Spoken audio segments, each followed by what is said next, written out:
창세기 25장 24절에서 34절 말씀입니다.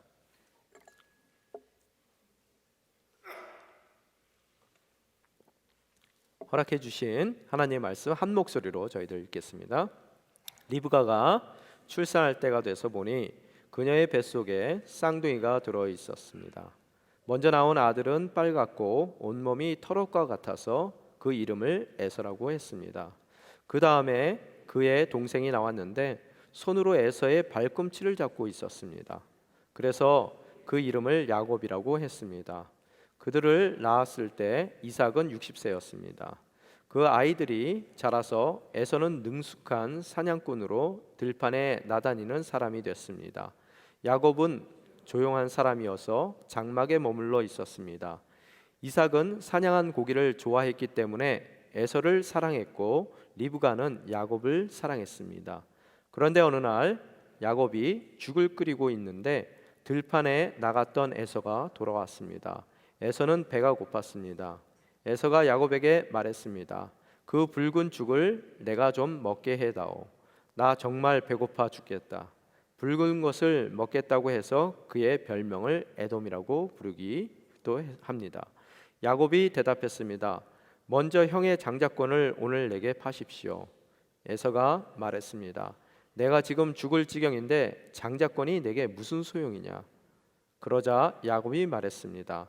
오늘 당장 내게 맹세부터 하십시오.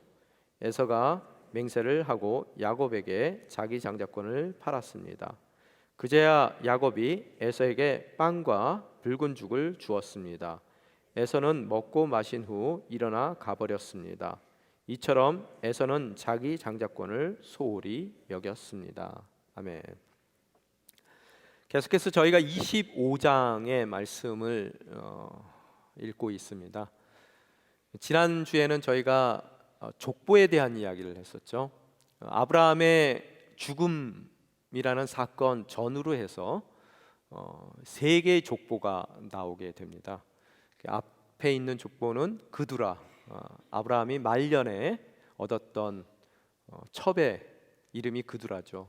그를 통해서 낳았던 그두라의 아들들에 대한 족보가 언급이 됐었고, 또 그 후에는 이스마엘, 세상적인 방법으로 하나님의 약속을 기다리지 못했을 때 그가 낳게 되었던 이스마엘의 자녀들에 대한 이야기가 됐고, 또 지난 주에는 저희가 이삭의 족보에 대한 이야기를 저희들이 나누었습니다. 이삭의 삶을 돌이켜 봤을 때 여러분 분명히 순종하는 삶을 살았어요.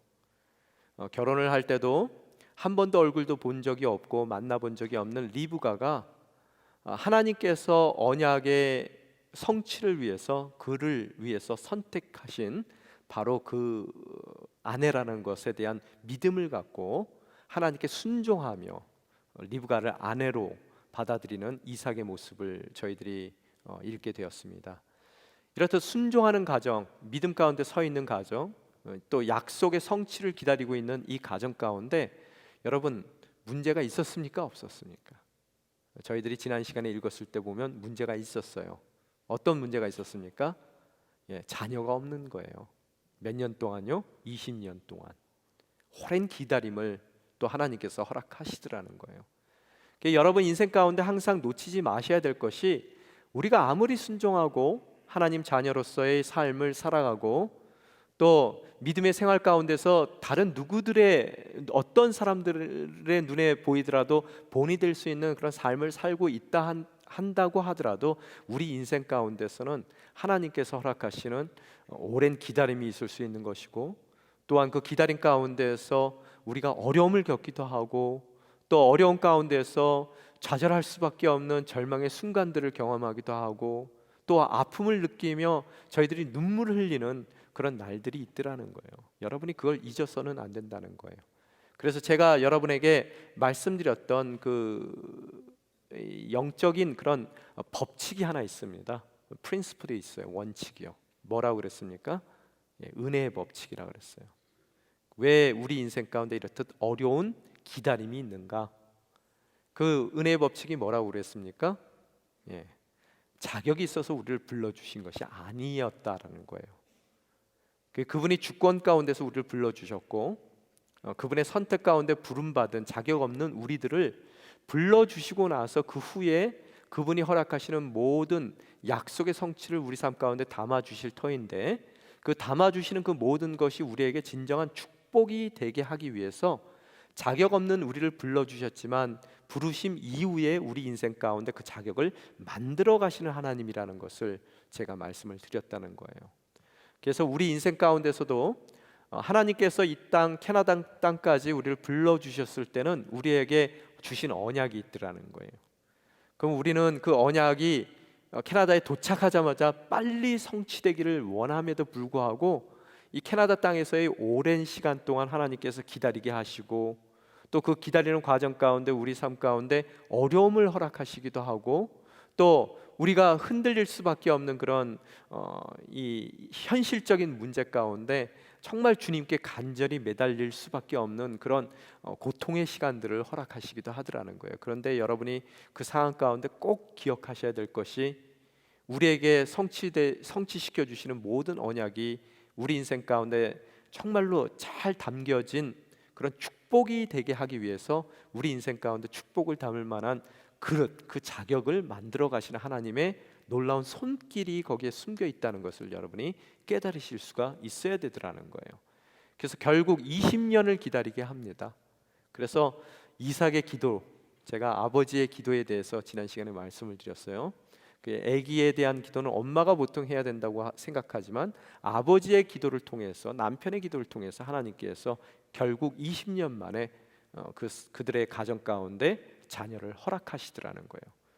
이렇듯 정말로 하나님께서 허락하신 그 자녀가 또 좀 평범하게 자녀를 허락하시면 되겠는데, 지난 시간에 또 오늘 여러분이 읽으신 바로 전 그 본문 말씀을 통하면은 이 임신을 한 상태에서 그 뱃속이 좀 심상치 않더라는 거예요.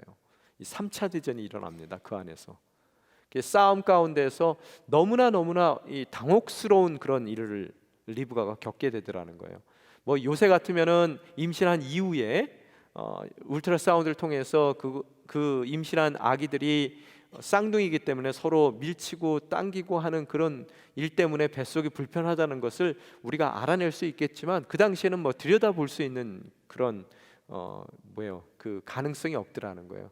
그래서 너무 놀란 리브가는 하나님께 여쭙니다. 왜입니까?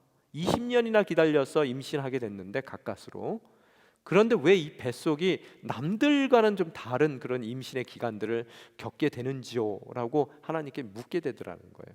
여러분 꼭 아셔야 될 게, 하나님은 평범한 스토리를 별로 좋아하시질 않으세요. 플레이풀한 하나님이세요. 그래서 우리 인생 가운데 멋진 이야기들로, 또 정말로 재미나는 그런 이야기들로 가득 차기를 원하시더라는 거예요. 그래서 20년 기다린 이 가정 가운데 자녀를 허락했을 때도 그 자녀를 통해서 너무나 재밌는 사건들을 주님께서 허락하신다는 것을 여러분이 바라볼 수가 있게 되더라는 거예요. 그래서 여러분 인생에서도 주님 좀 평범하게 인생 살았으면 좋겠습니다. 여러분이 그렇게 말씀을 간절한 소망을 갖고 있다 하더라도 하나님께서는 여러분을 평범하게 인도하시는 분은 아니시라는 거예요. 여러분 인생 가운데 너무나 많은 하나님에 대한 간증들, 정말로 재밌는 드라마틱한 이야기들로 여러분의 삶을 채울 것입니다. 그래서 오늘 이렇듯 묻는 리브가에게 뱃속에 하나가 있는 것이 아니라 둘이 있다라고 말씀을 해주시는 거예요. 그래서 두 사람이 그 뱃속에 있는데 어떻다고요? 오늘 23절에 보면은 그 뱃속에 있는 두 아이에 대한 예언을 해주시는데, 뭐라고 예언해 주시냐면은 두 나라가 내 태 안에 있다. 내 배 안에서부터 두 민족이 갈라질 것이다. 한 민족이 다른 민족보다 강하니 형이 동생을 섬기게 될 것이다 라고 이야기를 해주시더라는 거예요. 의외의 말씀을 하시는 거예요. 뭐라고요? 형이 동생을 섬길 거다라는 말씀을 해주시더라는 거예요. 참 하나님께서는 묘하세요. 왜 이렇듯 처음서부터 그러면은 아예 형을 장자로 태어나게 하시든지, 아니면은 야곱을, 지금 우리가 알고 있는 스토리 가운데서 야곱을 처음서부터 형으로 태어나게 해 주시든지, 왜 이렇듯 동생으로 태어나게끔 하시면서 그를 장자로 세우는 선택을 하시는 것일까? 여기에 대한 질문을 우리들이 해봐야 되겠더라는 거예요. 어떤 분이 그러시더라고요. 하나님은 왜 이렇듯 이런 선택을 하십니까? 공정치 못한 선택인 것 같습니다. 왜 이렇듯 하나님은 공정치 못한 선택을 하십니까? 라는 질문을 하게 되더라는 거예요. 과연 하나님은 선택할 수 있는 그런 그 기회를 하나님이 갖고 계시면 안 되느냐라는 것을, 선택을 하실 수 있는 분이냐는 것을 우리들이 한번 물어보아야 되겠더라는 거예요. 어떤 학자가 그러시더라고요. 인생은 선택이다라고요. 우리 인생을 돌이켜 봤을 때 수많은 선택 가운데 우리의 삶이 놓여 있더라는 거예요. 오늘 아침에도 여러분이 아침에 일어나시자마자 아마 저희 마음의 갈등이 있었을 거예요. 교회를 가 마라. 교회에 나오시는 것을 선택하셨어요. 또한 지금 일어나 마라. 1부 예배를 참석할까? 2부 예배를 참석할까? 그 선택 가운데서 여러분은 2부 예배를 선택하셨단 말이에요. 또 남자분들 같은 경우에는 세수를 해 말어. 모든 남자들이 다 세수하는 건 아니에요. 그죠? 어떤 옷을 입을까? 이 옷을 입을까? 저 옷을 입을까? 여러 가지 여러분이 선택 가운데서 오늘 이 자리에 계시더라는 거예요. 이렇듯 작은 선택들은 큰 우리 인생 가운데서 영향을 미치지는 않아요. 물론 여러분이 교회에 나오시는 것을 선택한 것은 작은 선택이 아닙니다. 큰 선택이에요. 근데 우리 인생의 큰 그림들을 바라봤을 때 중요한 선택들이 있습니다. 어려서는 이 친구를 만날까 말까, 이 학교를 조금 크면은 이 학교를 갈까 말까, 또 더 성장하면은 어떻게 돼요? 이 사람과 결혼할까 말까. 뭐 이런 선택 가운데에서 우리 인생이 굉장히 크게 다른 길을 가버릴 수밖에 없는 그런 인생을 살고 있더라는 거예요. 그러면은 이렇듯 우리 인생 가운데 많은 선택 가운데 살 수밖에 없는 우리 인생, 하나님의 형상대로 만든 인생인데 이렇게 많은 선택을 하고 살아야 된다면 틀림없이 우리가 닮은 그 하나님도 선택의 하나님이시라는 거예요. 그래서 우리가 늘 선택을 하고 살 수밖에 없는 우리 인생 가운데 우리의 인생을 비춰봤을 때 당연히 그런 인생을 만들어주시고 허락하신 하나님도 선택의 하나님이라는 것을 여러분이 깨달을 수 있게 되더라는 거예요. 그러면 그 선택의 하나님께서 어떻게 선택을 해 나가시는가, 거기에 대한 또 질문이 있어야 되더라는 거예요. 하나님도 우리와 같이 선택하실 수 있는 분이다. 그러면 그 하나님께서 선택하실 때 어떠한 선택을 해 나가실까라는 것에 대한 답을 또 우리의 선택을 통해서 찾아봐야 되겠더라는 거예요. 보통 쉽게 음식을 예로 들었을 때 우리가 어렸을 때는 여러분 음식을 선택할 때 어떻게 선택합니까? 무조건 단 거 선택해요. 그죠? 입에 달면은 그 음식을 선택합니다. 그렇지만 그래서 때로는 안 먹어야 될 것들을 너무 먹게 되더라는 거예요. 그러면서 조금 철이 들고 또 생각을 할 수 있는 나이가 되면은 그 다음서부터는 어떤 의미에서 음식을 선택합니까? 건강한 음식을 선택해요. 조금 내가 입에 맞지 않는다 하더라도, 입에 쓰다 하더라도 그것이 건강한 음식이라면 그 음식을 선택하게 되더라는 거예요. 그러고 나서 결혼해서 자식을 낳고 살다 보면은 여러분 어떤 음식을 선택해요? 싼 음식을 선택해요. 그렇죠? 자녀들에게 들어가는 돈이 많습니다. 교육도 시켜야 되겠고 미래도 준비시켜야 되겠고, 그러다 보니까 어떻게 해요? 마트에 가서 여러분이 고르실 때 좋은 음식이 뭔지를 알지만 그 음식을 고르지 않고 싼 음식, 노네임들을 골라서 먹게 되더라는 거예요. 그러고 나서 조금 더 지나면은 여러분 어떤 음식을 선택합니까? 건강한 음식도 있고 또 좋은 음식이 뭔지도 알고 맛있는 음식이 뭔지도 알지만 선택을 했을 때 어떤 선택을 해요? 타인을 위한 선택들을 하더라는 거예요. 특히 자녀들을 위한 선택이요. 그래서 어떤 분 하소연하시는 거 보니까 쇠가 빠지게 열심히 노력해서 길러놨더니 결혼해서 며느리 데려왔는데 생선 한 토막 구워내더니 우리 엄마는 머리 좋아해. 그래서 머리를 떼가지고 엄마 밥에다 올려놓더라는 거예요, 아들이. 여러분, 머리를 선택하는, 몸통을 놔두고 머리를 선택하는 부모의 선택이 있더라는 거예요. 하물며 인간인 우리가 자녀들을 위한 원래는 이기적인 선택이었지만 그것이 점점 성숙해 갈수록 이타적인, 자녀를 위한 선택이 된다면은 과연 하나님의 선택은 어떤 선택이겠냐는 거예요. 하나님은 우리를 위해서 어떤 선택을 하시겠습니까? 그 아들도 아낌없이 십자가에 내어주신 하나님께서 우리를 위해서 하시는 선택은 우리가 이해는 안 되지만 그 선택은 우리가 상상치도 못할 만한 우리를 위한 선택이 될 거라는 거예요. 거기에 대한 믿음이 있으셔야 돼요. 그죠? 그런데 우리가 인생을 살다 보면은 하나님은 맨날 맛있는 머리만 드셔. 머리만 선택을 하셔. 그리고 우리가 투덜투덜 된단 말이에요. 그것은 우리가 모르기 때문이라는 거예요.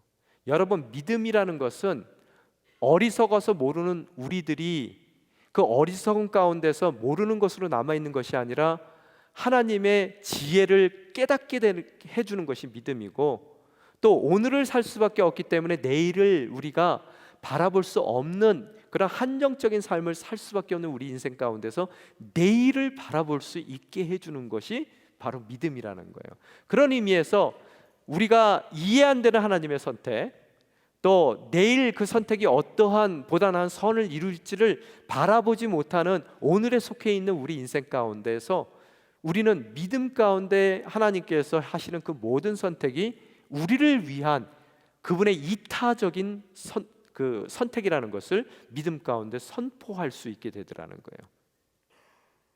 이해가 되셨어요? 예, 그런 의미에서 23절에 보면은 23절에 뭐라고 써 있습니까? 다시 한번 저희들이 읽어보면은 두 나라가 내 태 안에 있다. 내 태 안에서부터 두 민족이 갈라질 것이다. 한 민족이 다른 한 민족보다 강하니 형이 동생을 섬기게 될 것이다. 이렇듯 형이 동생을 섬기는 이 동생을 선택하신 하나님의 선택이 우리의 입장 가운데서는 이해가 안 되고, 또 이것이 어떠한 선으로 미래에 일어날 것인지에 대해서 바라보지는 못하지만 틀림없이 가장 우리를 위한 선택을 하시는 하나님의 선택이기에 이 선택이 선하다는 것을 우리는 깨닫게 되더라는 거예요. 자, 여기까지 오셨어요. 그러고 나서 24절에 보면은 어떻게 써 있습니까? 때가 됐어요. 그래서 리브가가 결국 출산을 하게 되는데, 출산을 해보니까 어떻게 됐습니까? 쌍둥이가 났다는 거예요. 왜 하나님께서 쌍둥이를 낳게 하셨을까? 이왕이면은 동생이 형을 섬겨야 되는 선택을 보여주신다면은 나이 차이가 좀 제법 나는 그런 형제를 허락하셨으면 훨씬 더 드라마틱했을 텐데 왜 그러셨을까? 곰곰이 생각해 보는데 이 출발점이 똑같은 그런 인생을 허락하시기 위해서 그러셨다는 느낌이 들더라고요. 그래서 여러분이 한번 그 컨셉으로 오늘 허락하신 계속 말씀을 한번 읽어보겠습니다. 그래서 25절에 보니까 어떻다고요? 형의 모습이 나오는데 한번 읽겠습니다. 시작. 먼저 나온 아들은 빨갛고 온몸이 털옷과 같아서 그의 이름을 에서라고 했습니다. 너무나 다른 두 아들이에요. 한 배에서 태어났는데, 그것도 같은 시각에 태어났는데 너무나 달라요. 그 모습이 뭐냐 하면은 빨갛대요. 그래서 뭐 이 빨갛다 그리고 또 털옷 같이 온몸에 털이 많다라고 써 있는데, 그래서 에서라고 지었는데요. 그 에돔이라는 단어가 붉다는 단어라고 아까 우리 읽은 본문에서도 나오고요. 또 에돔 사람들이 살았던 세일산은 굉장히 거친 산입니다. 그래서 에돔과 세일이 합쳐져서 에서가 된 거예요. 이름 자체가요. 이 얘기는 뭐냐면은 털이 북실북실 있다는 얘기는 뭔가 남성적인 모습이 있다는 거예요. 그죠? 마초가예요. 마초가예요. muscled. 그죠? 그런 모습을 가졌던 사람이고, 또 여기에 성경에 보면은 그가 붉다라고 써 있는데 뭐 황인종, 홍인종 뭐 그런 의미가 아니라요. 뭐냐 하면은 혈기왕성하다는 얘기예요. 기운이 넘쳐요. 패기가 넘친단 말이에요. 그래서 첫째 아들을 넣고 보니까 너무나 남성 나와요. 패기가 넘치고요, 기백이 넘치고 너무나 멋진 그런 활력이 넘치는 그런 아들이 태어났더라는 거예요. 그런데 두 번째 아들을 보게 되니까 너무나 달라요. 그 아들은 어떠냐 하면은 26절 한번 보겠습니다. 그 다음에 그의 동생이 나왔는데 손으로 에서의 발 뒤꿈치를 잡고 있었습니다. 이렇게 써 있어요. 이 얘기가 무슨 얘기냐 하면은 발 뒤꿈치를 잡는다. 뭐 의학적으로 보면은 아무리 쌍둥이를 낳다 하더라도 그 쌍둥이가 이렇게 텀을 두고 낳는데요. 그래서 아이 2명 낳는 거하고 똑같이 한 번에 그 2명의 고통을 산고를 겪어야 된다 그러더라고요. 텀이 있대요. 그런데 이렇게 쉽게 이렇게 발꿈치를 나와가지고 한꺼번에 낳는 경우는 거의 없다 합니다. 그런데 이 얘기가 뭐냐면 아마 그 안에서부터 야곱은 어떻게 하든 자기가 장자로 나오려고 발목을 잡았던 것 같아요. 그래서 밀어내고 자기가 그 자리에 서서 먼저 나오고 싶은 그런 욕망이 있었던 것 같은데요. 하여간 그 발꿈치를 잡았다는 얘기는 뭐냐면은 한국말에도 그런 거 있죠. 이 눈앞에서 코 베어 간다는 얘기요. 이게 무슨 얘기입니까? 사기 당할 수 있다는 그런 얘기잖아요. 속임을 당할 수 있다는 그런 의미잖아요. 그래서 이 히브리어에서도 이게 상투적인 표현입니다. 발목을 잡는다는 얘기는 바로 그런 사기를 당할 수 있다는 얘기고 속임을 당할 수 있다는 얘기예요. 그게 왜 이 말이 유래됐는가? 학자들 말에 의하면은 씨름을 고대 시대 때 많이 했을 텐데요. 씨름에서 쓰러지는 척하면서 상대방의 발목을 잡아서 잡아당겨서 넘어뜨리는 그런 기술이 바로 이 발목 잡는 기술이라고 이야기를 하더라고요. 그런 의미에서 발목을 잡고 나온 그의 야곱의 모습을 보고 이름을 뭐라고 지었다고요? 야곱이라고 지었어요. 야코프. 무슨 얘기냐 하면은 사기꾼 그런 뜻이에요. 그래서 참 이삭도 굉장히 도대체 어떤 부모일까라는 생각이 들어요. 여러분 자녀를 사기꾼이라고 짓겠습니까? 이름을요? 그래서 참 아이러니해요. 그래서 그 이름으로 2 자녀가 태어났더라는 거예요. 그래서 나이가 몇 살에 태어났습니까? 60세에 태어났습니다. 그런데 태어난 것도 정말로 다르게 다른 성품 가운데서 다른 모습 가운데서 태어났는데 그들이 자라서 사는 방법도 너무나 다르더라는 거예요. 같이 출발했는데 너무나 다른 인생들을 살아요. 27절 한번 저희들이 읽겠습니다. 시작. 그 아이들이 자라서 에서는 능숙한 사냥꾼으로 들판을 나다니는 사람이 됐습니다. 야곱은 조용한 사람이어서 장막에 머물러 있었습니다. 이렇게 써 있어요. 에서는 자라서 뭐가 됐다고요? 능숙한 사냥꾼이 됐대요. 이 능숙하다는 단어는 야다라는 단어입니다. 아마 교회 오래 다니신 분들은 기누스쿠라는 그런 히라보하고 야다라는 히브리 말하고 동일한 단어라는 것을 알고 있을 거예요. 그러면은 그 단어 뜻이 뭡니까? 알다라는 뜻입니다.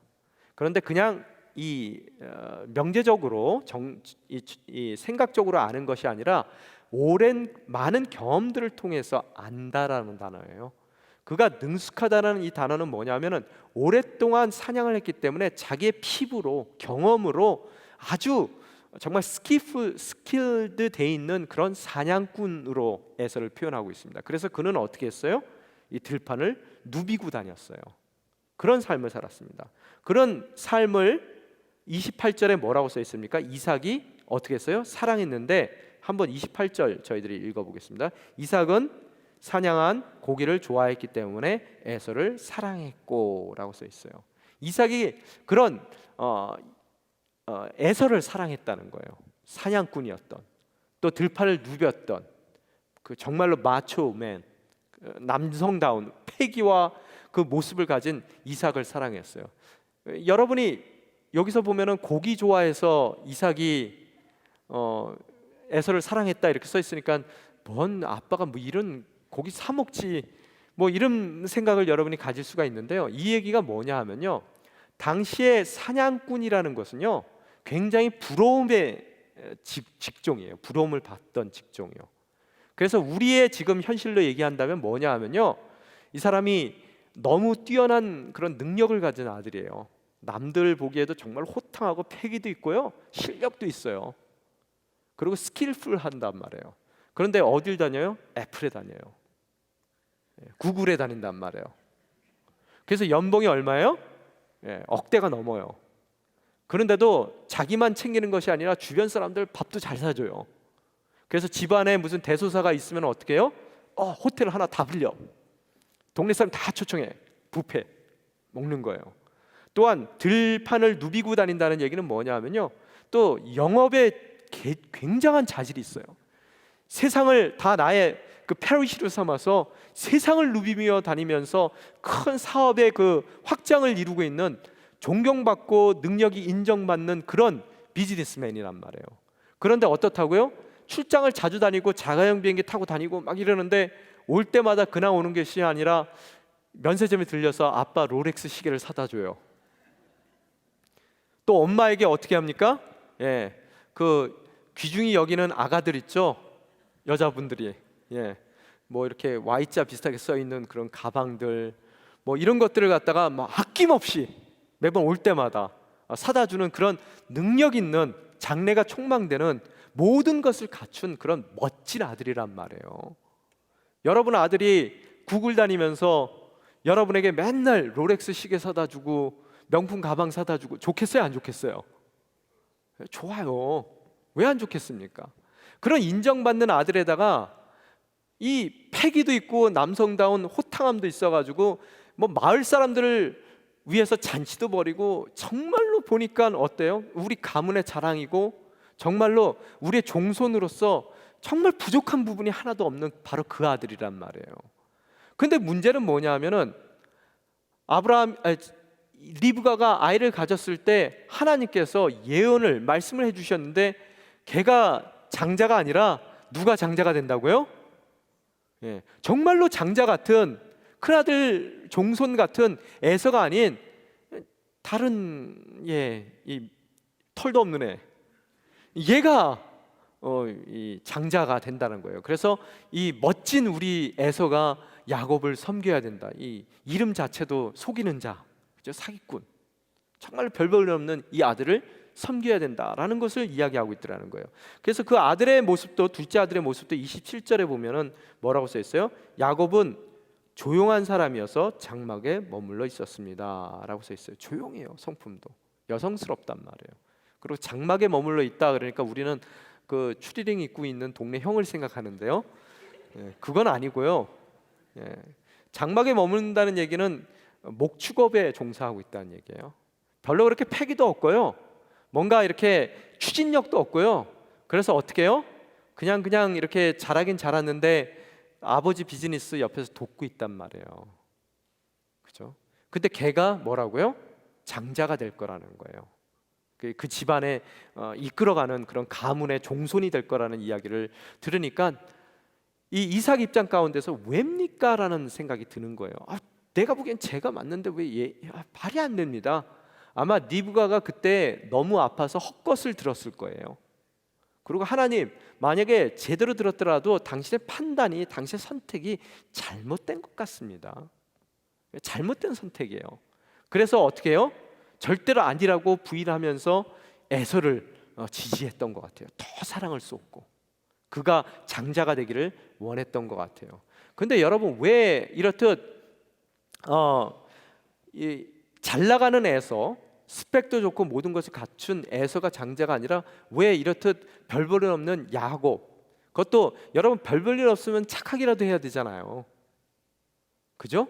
근데 별로 착하지도 않아요. 그런 야곱이 왜 장자의 축복을 받게끔 선택되어졌는가를 여러분이 물으셔야 된다는 거예요. 왜 그래요? 바로 우리가 야곱이기 때문이에요. 우리 중에 에서는 없습니다. 다 별 볼 일 없어요. 그죠? 정말로 내세울 것도 없어요. 그렇다고 해서 우리가 착합니까? 안 착해요. 다 착한 척하고 앉아 있는 거죠. 그런 우리들을 하나님께서 은혜 가운데 축복의 대상으로 불러주시더라는 거예요. 자격이 있어서 부르는 것이 아니라. 오늘을 살고 있는 대부분의 야곱들을 위해서 하나님께서 이 가정에 에서와 야곱을 허락하시고, 에서와 야곱을 허락하시고, 에서 대신 정말로 우리와 비슷한, 우리와 너무나 동일한 모습을 가진 야곱을 선택해서 그분의 축복의 대상으로 삼아주시는 그 은혜를 우리에게 보여주시더라는 거예요. 이해가 되셨습니까?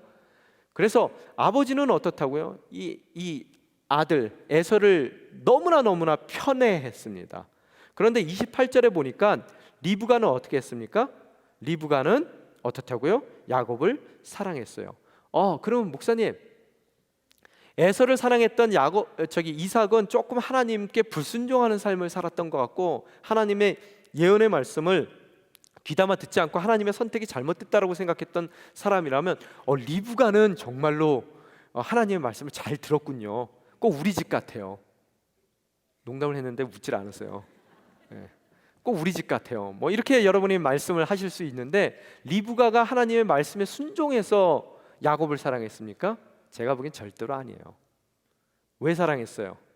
아버지가 하도 큰아들을 싸고 도니까 너무 처져 있는 야곱이 치근한 거예요. 그래서 아버지의 편애 때문에 엄마도 편애를 하고 있는 모습을 바라볼 수 있게 되더라는 거예요. 그죠? 여러분, 모든 자녀들의 문제는 자녀의 문제가 아니라 부모의 문제입니다. 부모들이 어떻게 하느냐에 따라서 그 자녀들이 올바른 하나님의 길을 갈 수도 있고요, 또 하나님의 길에서 멀어지는 인생을 살아갈 수도 있게 되더라는 거예요. 여러분, 사실 이 둘 다 이렇듯 서로 편을 나눠서 편애를 하는 것이 아니라, 사실은 이삭의 입장 가운데서도 에서가 마음에는 들지만 뭐라고 얘기했었어야 돼요? 야, 태어날 때부터 하나님께서 말씀하셨어. 네가 모든 것을 다 갖추고 너무나 멋진 스펙을 갖고 있고 멋진 인생이라 하더라도 하나님께서는 연약한 야곱을 선택하셨단다. 네가 갖고 있는 모든 능력 하나님이 주신 달란트야.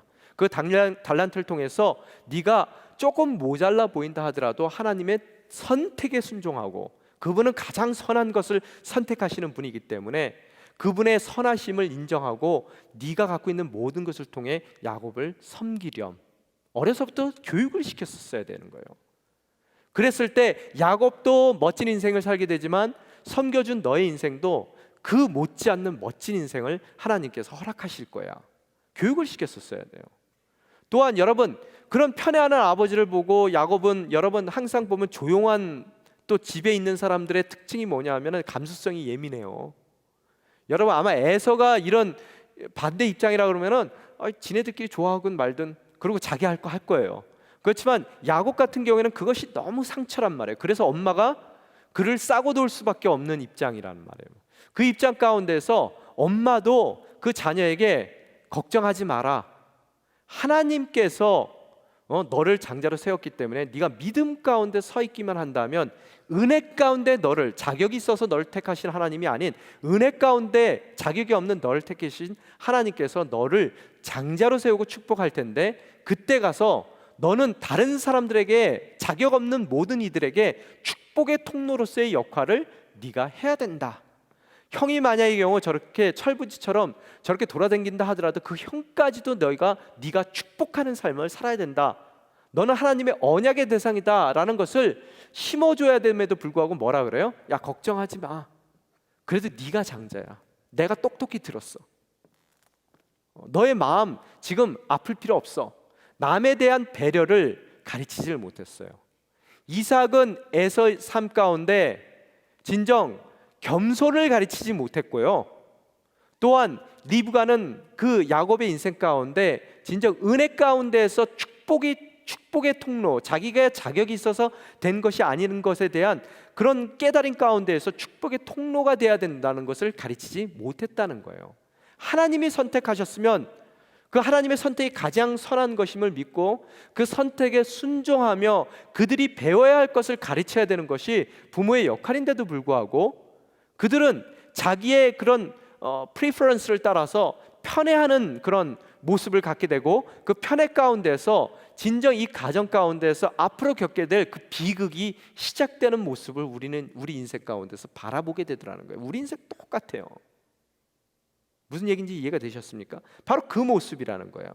그러고 나서 그 마음 가운데, 야곱 가운데서 늘 그랬을 거예요. 그래, 저 장자권은 내 건데, 아버지의 사랑은 내가 독차지해야 되는 건데, 근데 에서가 그걸 다 하고 있어요. 언제든지 그것을 다시 내가 뺏어야 된다는 생각을 갖고 자랐더라는 거예요. 그러면서 오늘 보면은 어느 날, 그러던 어떤 날 하고 시작돼요. 29절에 보면요, 그러던 어느 날 어떻다고요? 야곱이 죽을 끓이고 있는데 들판에 나갔던 에서가 들어왔습니다. 에서는 배가 고팠습니다. 그렇게 써 있어요.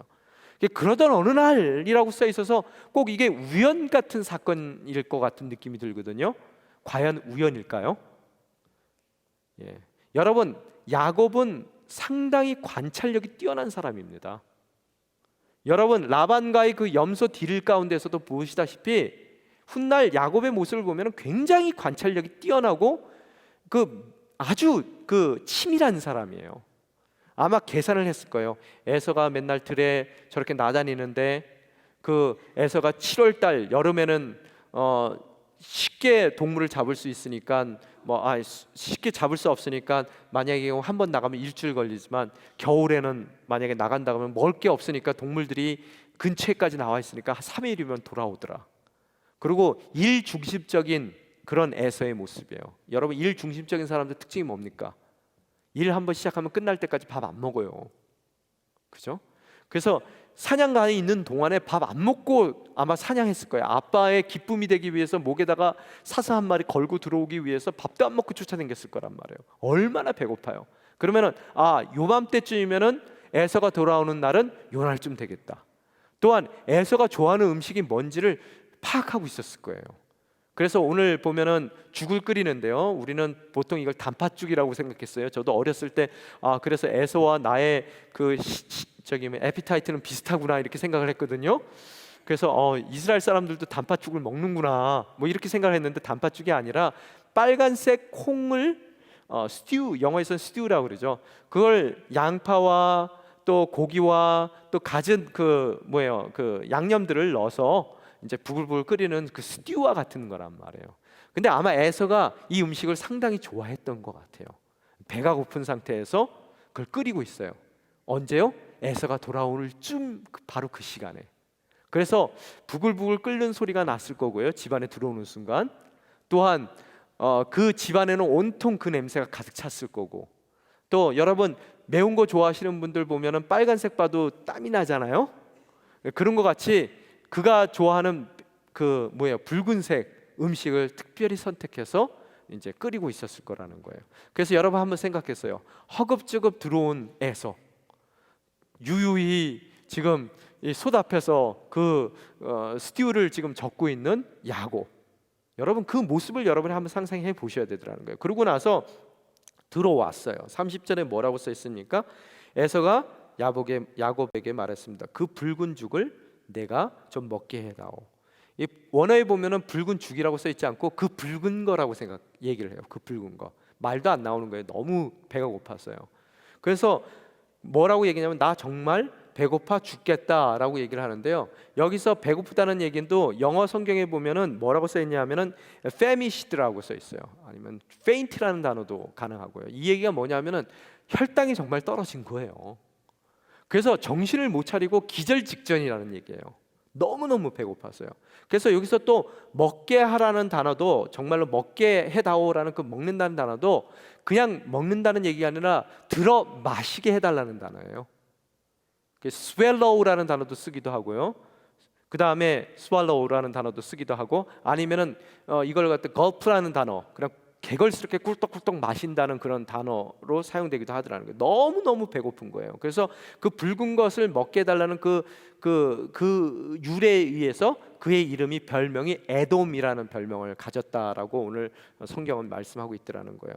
그래서 너무너무 배고팠을 때 정말로 그 기회를, 정말 요번에는 내가 기다렸던 바로 그 기회가 돌아왔구나 라고 생각해서 지금 이야기하는, 말문을 여는 야곱의 이야기를 바라볼 수 있습니다. 31절에 뭐라 써 있습니까? 야곱이 대답했습니다. 먼저 형의 장자권을 내게 파십시오 라고요. 여러분 오늘 이 얘기를 처음 한 것 같지 않아요? 늘 기회가 될 때마다 장자권에 대한 언급을 했을 거예요. 그렇지만 오늘은 정말로 D-Day예요. 오늘은 내가 정말 차지할 수 있는 그날이겠구나. 저 정도 배고팠으면은 오늘은 아무 생각 없이 예스할 것이다, 이렇게 생각을 했을 거예요. 그랬더니 에서가 뭐라 그래요? 32절에 내가 지금 죽을 지경인데 장자권이 내게 무슨 소용이 있겠느냐, 이렇게 얘기를 해요. 여러분 장자권을 육적으로만 생각한 사람이에요. 성경에 보면은 히브리서 12장 16절에 보면은 모든 믿는 사람들에게 조심하도록 권면하는 이야기 가운데 다음과 같이 나옵니다. 또한 음행하는 사람이나 음식 한 그릇에 자신의 장자권을 판 에서와 같이 세속적인 사람이 없도록 살피십시오라고 써 있어요. 여러분 여기서 음식 한 그릇이라는 말이 히라보에는 굉장히 중요하게 다루고 있습니다. 원어에는. 여러분, 평생 먹을 음식도 아니고 자기의 장자권을 단 한 그릇의 죽에 팔아먹었다는 거예요. 그 사람을 뭐라고 표현하고 있습니까? 세속적이라고 이야기하고 있다는 거예요. 우리도 주변에 가끔가다 교회를 다니다 보면 그런 사람들이 있어요. 야, 교회는 뭔 교회냐? 교회 가면 밥이 나오냐? 떡이 나오냐? 그런 분들 계시거든요. 그분들은 세속적인 관점 가운데서 모든 인생의 축복을 먹는 거, 눈에 보이는 거, 세상적으로 얻는 것만, 그것이 그들에게 주어진 축복이라고 생각하는 사람들이란 말이에요. 그래서 그들은 하나님께서 허락하시는 그런 축복을 단지 세상적인 것에만 한정을 시켜서 영적인 축복을 못 보는 거예요. 그래서 그런 사람들은 에서와 같은 사람들이고, 단 한 그릇의 죽에 하나님의 모든 영적 축복을 팔아먹을 수 있는 하나님의 영적인 축복의 그 상징인 장자권을 경홀히 여기는 자들이라는 거예요. 여러분은 그러시면 안 된다는 거예요. 장자라는 것이 세상적인 그런 다른 아들에 비해서 두 몫의 분깃을 받는 것도 장자의 축복이지만, 더 중요한 것은 하나님께서 허락하신 언약의 계보를 잇고 있는 거예요. 내가 하나님의 영적인 축복의 대상이라는 것을 여러분이 잊어서는 안 되고, 그 가정의 제사장으로서의 나의 삶이 하나님께서 나를 축복하시고 바라봐 주신다는 그런 영적인 것을 여러분이 결코 잊어서는 안 된다는 거예요. 그런 것은 사고 팔 수 있는 것도 아니고, 그 어떠한 세상적인 축복과 바꿀 수 있는 것도 아니라는 것을 여러분이 아셔야 된다는 거예요. 여기서 한 가지 우리가 깨달을 수 있는 것은, 그런 영적인 축복은, 장자권은 사고 팔 수 있는 것도 아니고, 단 경홀히 여기는 자는 그런 모든 자격이 그들 인생 가운데 그런 권한이, 권리가 주어졌다 하더라도 그것을 경홀히 여기면 하나님께서 빼앗아 가버리십니다.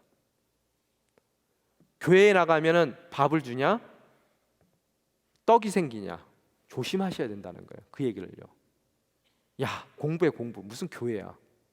그 자녀로부터 영적인 모든 축복을 여러분이 빼앗는 격이 된다는 거예요. 잊지 마세요. 오늘 바로 그런 세속적인 에서예요. 그래서 그가 너무나 경홀히 여깁니다. 경홀히 여기고 나서, 내가 지금 죽게 생겼는데 장자권이 내게 무슨 소용이냐 그랬더니, 야곱이 33절에 얘기합니다. 말합니다. 오늘 당장 내게 맹세부터 하십시오 라고요. 맹세라는 단어가 샤브라는 단어예요. 샤브. 그 뜻이 뭐냐 하면은 일곱이라는 명사에서 온 거예요. 일곱. 그래서 그 명사가 동사형으로 바뀌었을 때 7번 말하다라는 뜻이에요.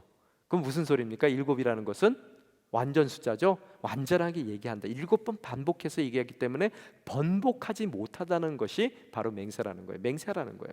근데 여러분, 에서와 야곱에서 차이를 한번 보세요. 에서는 세속적인 사람이라 자기의 능력으로 스펙이 워낙 좋고 훌륭하기 때문에 세상적인 거 장자의 복 안 받아도 내가 그거 다 할 수 있는 사람이에요. 신경 안 쓰는 거예요. 하나님 없이도 돼요. 그런데 그는 영적인 축복을 간과했던 사람이에요. 그런데 야곱은 세상적인 축복보다는, 어차피 여러분 장자의 축복을 나중에 받다 하더라도 에서가 누군지 알기 때문에 그 축복을, 자기가 세상적인 축복을 누릴 수 없다는 거 알아요. 쫓겨나는 신세 될 거 알고 있고요. 그럼에도 불구하고 세상적인 축복을 요구했던 것이 아니라 영적인 축복을 얻기 위한 그런 영적인 사람이었다는 거예요. 야곱이 아무리 못되고 자격이 없고 그러더라도요. 그런데 그러면은 이 야곱이 어떻게 그런 영적인 축복에 대해서 알게 되었느냐는 거예요. 여러분, 아브라함이 몇 살에 죽었습니까? 175세 죽었죠. 지금 아브라함과 이삭의 나이 차이가 몇 살이에요? 100살이죠. 지금 이삭이 몇 살에 야곱과 이삭을 낳았어요? 60살에 낳았어요. 그럼 여러분 계산해 보면은 지금 몇 살 될 때까지 아브라함이 함께 이 집안에 살았어요. 아이들 낳은 이후로 15년 동안 살았어요. 15살이면 중학교 한 2, 3학년 되나요? 중학교 2, 3학년 때까지 아브라함하고 살았는데, 아브라함이 살아있는 동안에 뭐 했겠어요? 약속에 이끌렸던 사람입니다. 자녀들을 모아놓고 약속에 대해서 계속 얘기했을 거예요. 언약에 대해서요. 그런데 에서는 들판을 누비고 다니느라고 한 번도 아브라함에게 그 약속에 대해서 들을 짬이 없었어요. 그런데 집에 조용히 있기를 좋아했었던 야곱은 어려서부터 어떻다고요? 늘 그 약속에 대해서 들었단 말이에요. 그 소중함을 알더라는 거예요. 그래서 그것을 오늘 요구하더라는 거예요. 여러분, 결국 그래서 이 장자권을 소홀히 여겼던 에서는 그것을 빼앗기게 되고, 또한 아무런 자격이 없지만, 그 어떠한 선함도 그 인생 가운데 없지만 그것을 간절히 구했던 야곱은 그 장자권을 얻는 이 하나님의 법칙을 우리 또한 발견하게 되더라는 거예요. 여기서 배울 수 있는 게 뭡니까?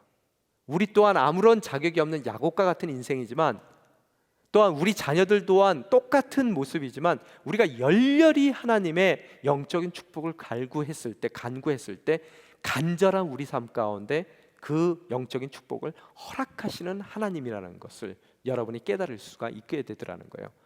오늘 이야기를 세 종류의 사람으로 한번 나눠보기를 원합니다. 에서 영적인 축복에 관심 없어요. 육적인 세상적인 것에만 관심이 있었던 사람입니다. 야곱, 비록 아무런 자격은 없어요. 그렇지만 하나님의 영적인 축복을 소중히 여겼던 사람이에요. 그렇지만 이 야곱의 문제는 뭐냐 하면요, 그 모든 영적인 축복을 자기가 자기의 방법대로 얻고자 했던 사람이에요. 하나님께서 아브라함에게 아들을 약속했지만 오랜 기간 동안 그 아들이 주어지지 않았을 때 그는 세상적인 방법, 육적인 방법을 통해서 그 아들을 얻으려 했습니다. 그 사건이 뭡니까? 이스마엘의 사건이에요. 오늘 여러분이 이 야곱의 이야기를 통해서 배우고자 하는 그 메시지는 뭐냐 하면, 아브라함이 이삭의 사건을 통해서 하나님 앞에서 범죄했던 것 같이 오늘 자기 힘으로 그 하나님의 장자의 축복을 얻으려는 야곱 또한 이 일로 인해서 평생을 어렵게 살게 되더라는 거예요. 그렇지만 그 어려움의 이유는 어디에 있습니까? 자기의 능력으로 그것을 얻으려던 우리의 마음을 내려놓게 하고, 아무 자격도 없고 또 쓸모있는 그 어떠한 구석도 없는 우리 인생 가운데 간절함만 있다면 하나님께서 어떻게 하신다고요? 믿음 가운데, 은혜 가운데 그 모든 것을 허락하시는 하나님이라는 거예요. 오늘 간절함이 있는 그에게 모든 것을 허락하실 것을 약속하셨고, 그 약속된 그 모든 축복을 담아낼 만한 충분한 그의 자격을 만들기 위해서 이제는 야곱의 험난한 삶이 시작되더라는 거예요. 하나님은 그 험난한 삶을 통해서 그에게 그 약속의 성취를 이루어 주시고, 그 성취가 그에게 큰 축복이 되게 하기 위해서 그 어려운 모든 순간순간 그의 험난한 삶 가운데 동행해 주시는 모습을 우리들은 발견하게 되더라는 거예요. 우리 인생 가운데서도 야곱과 같은 인생입니다. 어떠한 자격도 없습니다. 그렇지만 여러분께서 영적인 축복에 대한 간절함만 있다면 하나님께서 은혜 가운데 여러분에게 그 모든 것을 허락해 주실 거라는 거예요. 그렇지만 여러분이 잊지 말아야 될 것이, 그것은 우리의 노력으로 획득하는 것이 아니라는 거예요. 은혜 가운데 우리에게 주어지는 거라는 거예요. 은혜 가운데 주어주시는 그 하나님의 선물이 우리 삶 가운데 축복되게 하기 위해서 우리의 이 험난한 캐나다 생활 가운데서 하나님께서는 우리 인생 가운데 그 축복을 담을 만한 자격을 만들어 가실 것입니다. 야곱의 인생을 통해서 그 자격을 만들어 가셨던, 이스라엘로 만들어 놨던 하나님께서 우리의 삶 또한 이스라엘로 만들어 세워주실 것을 바라보며 어떠한 상황 가운데서든 흔들리지 않고 그날을 준비해 나가고 또 그날을 소망하는 복된 저와 여러분이 되시기를 주님의 이름으로 축원합니다. 이 시간 함께 기도하며 나아가기를 원합니다. 주님, 당신의 선택이 옳다는 것을 저희들이 믿습니다. 당신의 선택이 가장 선한 것임을 저희들이 믿습니다. 주님께서 선택하신 그 선택이 때로는 이해 안 된다 하더라도, 또 저희가 상상할 수 없을 정도의 미래의 일이라 하더라도 주님의 주님 되심이 인정되는 우리의 믿음 가운데 그것이 가장 우리 인생 가운데 복되다는 것을 깨닫습니다. 주님, 그 선택이 행여 저희가 원하는 선택과 다르다 하더라도 주님의 선택에 순종하는 인생 되게 도와주시옵소서. 그럼으로써 그 선택하신 당신의 손길에 축복의 통로로서 삶을 살아드릴 수 있는 아름다운 당신의 자녀가 될 수 있게 도와주시옵소서. 또한 먼저 선택하시고 그 은혜 가운데서 선택하신 우리 인생 가운데 자격을 만들어 가시는 당신의 오랜 기다림과 또 때로는 흔들릴 수밖에 없는 우리 상황 가운데서도 주님께서 우리와 동행하여 주시고 우리의 삶에 필요한 모든 자격들을 구비시켜 나가시는 당신의 섭리를 저희들이 깨닫습니다. 오늘 비록 우리가 힘든 상황 가운데, 절망적인 상황 가운데 있다 하더라도 흔들리지 않고 당신의 때를 기다릴 수 있는 복된 인생이 될 수 있게 도와주시옵소서. 함께 기도하며 나아가시겠습니다.